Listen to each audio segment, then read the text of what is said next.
How are we all doing? I hope you're keeping well out there. So last time we left off with this thing and I'm back at it again. I've been doing a little bit of work on it over the last week or so, but slowly getting there. Just about every resistor in it is completely way out of whack. We've changed a good few as usual around the height control, frame hold, line hold, and we're starting to get somewhere now, but it needs a lot of work. So I'm just sort of working my way through it, checking resistors and changing them, because they're all so far out. But we're getting there, slowly but surely. Funny enough, the big cap that's bulged, now I haven't actually checked it to see if there's any value in it, but I put two 100s across it, just because I thought it was open circuit, but it hasn't made any difference. And it's not getting hot, so it's not leaky at all. It's probably just totally dried out at this stage of the game. But yeah, so it's a slow struggle. We're on 405 lines at the minute, and I'll just show it to you how it's going now at the moment.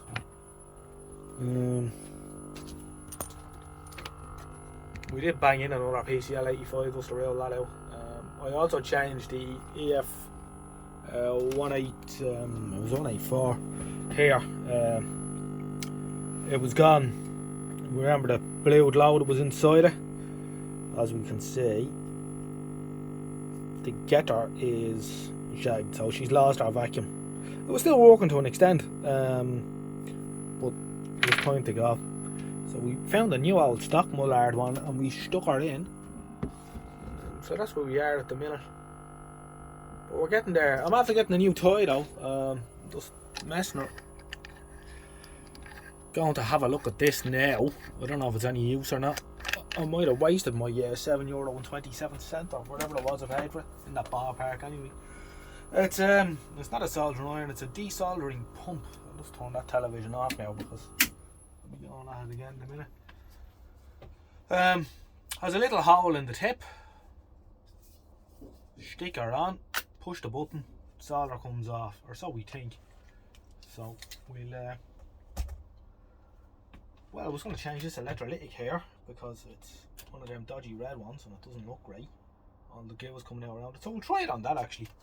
I'll just plug it in. And hopefully it'll.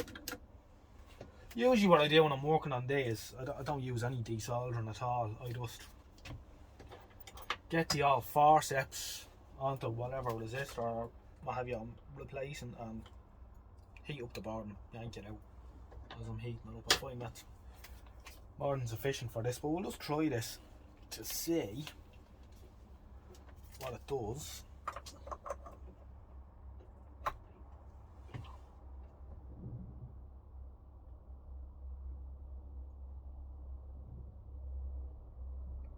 I can feel it heating up anyway, so it's working.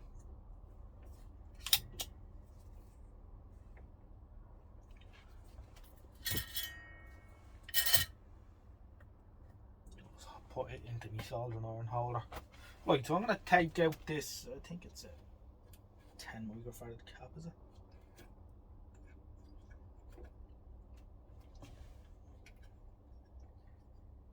It's, I don't know, I can't see. I think it's a 10 microfarad cap. Anyway, we'll yank it out and we'll check it does for the crack, although I think we both know what it's going to be.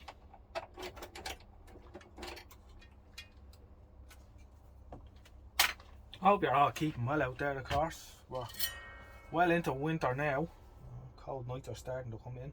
But I was doing a little bit of maths earlier on, and the YouTube income is enough to pay for the heat in the shed. So of a ancient Philips blow heater here. It's a combined blow heater and infrared bar. And I use that on the lowest blow setting, which is a kilowatt. And it heats the workshop quite adequately, even though it's a 10 by 20 foot. There's a bit of insulation in the shed here and that we did when we were putting it together. So they're charging us about 22 pence a kilowatt at the minute, 22 cents. So, you know, I'm making at the minute an average of €1 a day on YouTube. So that's 5 hours heat in the shed every day. So I'm happy with that. I feel a little bit less bad about putting the heat on in the shed. So we'll go with that. This thing's starting to smoke. It smells like popcorn, funny enough.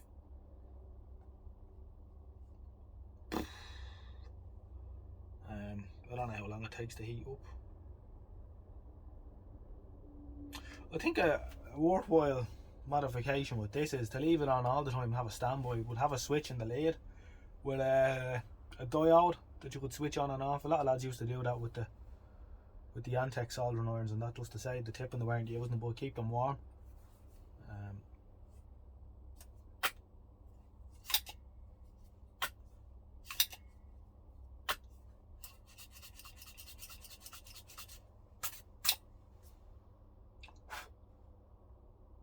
Probably take a good while for that to heat up enough to burn off all the whatever is smoking on it.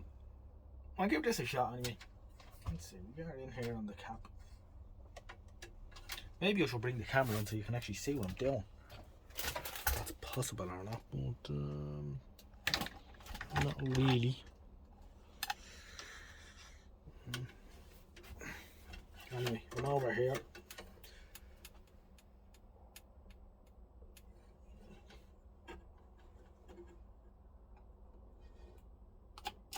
Oh yeah, push the button. Oh, that worked. That worked really well. Sucked every bit of solder off and I'll just put it over the component lid, yank the button and she's as clean as a whistle. This could come in handy, alright. Now I can't get in at the other one really, but try.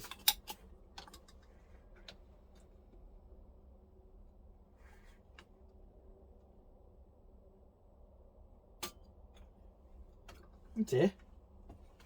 That's tasty enough, little yo. What's this? 8 microfarad, 275. It's going to turn into a 10 microfarad, I think. There we are. Just looks a little bit suspect.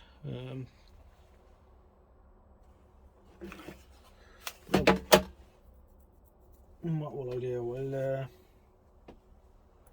We'll measure its value first on this one. Now I like the Fluke 12E for this because it's good for reading caps. My older but I suppose better multimeter in many ways is my Fluke 83 Mark III, but I think it only reads capacitance up to 40 microfarads or something like that, whereas this one I think goes up to a farad or maybe even more. I forget off the top of my head, but I do know it's good for using for reading caps. Of course there's about 25 years in between the two of them, so we said 8 microfarads. Now I think we can agree this cap's pass is best anyway, but just 15.6. Now often a leaky electrolytic will read a lot higher in value. 15.56. We get our ESR due for that, which doesn't really work well on these lower value caps, but just for the shits and giggles of it, we'll try it.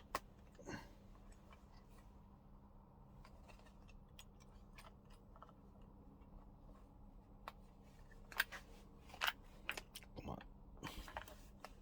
I don't use this thing a whole lot, to be honest. It's a little bit awkward. What I'd love to get is one of those cap wizard testers. I know a lot of people say they're overpriced for what they are, but I have to say they were great device.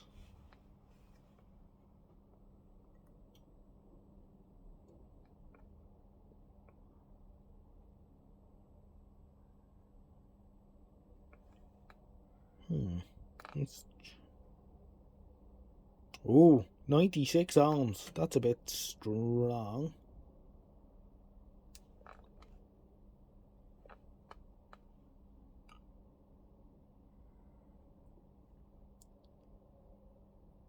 Yeah, not great. Oh, dig out a 10 microfarad one and we'll see what he reads. Right, so 10 microfarad cap.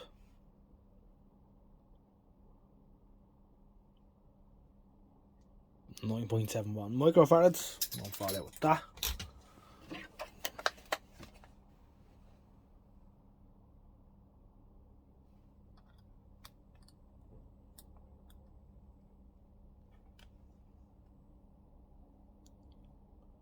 .72 ohms. Right, so there's a big difference there. Right, I'll bang this into the set. And that one had to go anyway.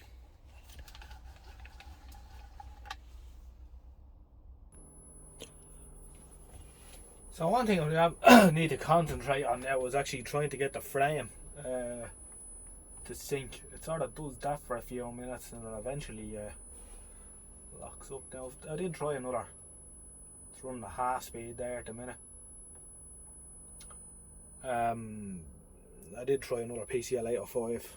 Made no odds, so I'm just checking the components around the frame output valve now. See if we can get the frame oscillator to be a bit more steady. Right, so I want to give you a close up of this if I can in action. So you have the little hole in the gun there. This is not the easiest thing to do the way I'm holding the camera. Anyway, we have a resistor here that I want to take out. And we can see the two components there, leads. So put the hole over.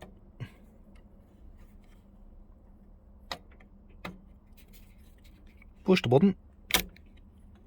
All the solder's gone. I have to say, this is works better than I expected for €7. And that's it. Ready just to yank out. One of the things I think I should point out about this solder pump, I'm actually have become unimpressed with it now. It gets very hot if you leave it on, and I can see the mains cable goes in here, right? And you can see where the wires stick out at the top. Well, they can push up against that steel plate. Now, what could happen is that steel plate gets very hot. These two wires push up, and I don't have to tell you what happens next. So, for health and safety and electrical safety, it fails miserably. Unfortunately, it's a bit of a shame because it's a handy enough tool. Right, so check this out. I had it running, and I said that cap's probably just gone open circuit. Not so open circuit. She decided to go short circuit, and I suppose this is a lesson. Now, I have been keeping an eye on it when it was running, and I knew this could happen.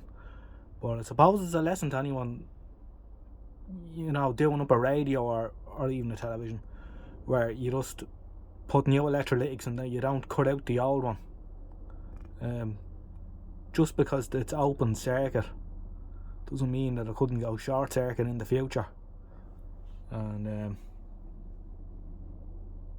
yeah, she could explode. So I'm just after snipping the two leads there now so they're not making contact, so we can power up again. But just one to watch for, didn't it? So after having changed a lot of resistors around the frame stage, she'll run at the right speed most of the time. But my biggest problem here is home, so I'm going to have to order a few electrolytics and sort out the smoothing, which is really the first thing we should be doing anyway. But we're well on track. So I'm going to leave this one here now because I can't go any further till I get some electrolytics in stock. But this one has shown plenty of promise, so we're well on the way with this one. So we'll see how we get on when we get the electrolytics, and we can sort out the smoothing, power supply, and go from there. But it's a good solid television. Okay, thanks for watching, and I'll catch you again in the next one soon. Bye bye.